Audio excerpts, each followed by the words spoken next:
8 വർഷം മുമ്പ് ഈ വീട്ടിൽ വന്ന് ഈ ഗേറ്റ് ചെയ്തതാണ്.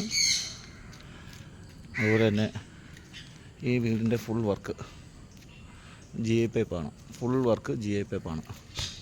ആ സോളാർ പാനൽ വെച്ചേക്കുന്നതും GI പൈപ്പാണ്. 8 വർഷം മുമ്പ് വന്ന് ചെയ്ത വർക്കുകളാണത്. പിന്നെ കാപ്രോച്ച്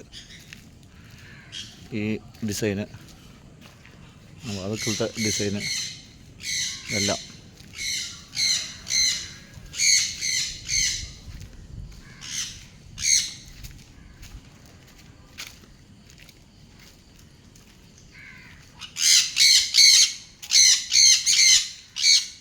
ഇപ്പം UPVC ഇട്ടാണ്. നേരത്തെ ഓട ഇട്ടിരുന്നത്.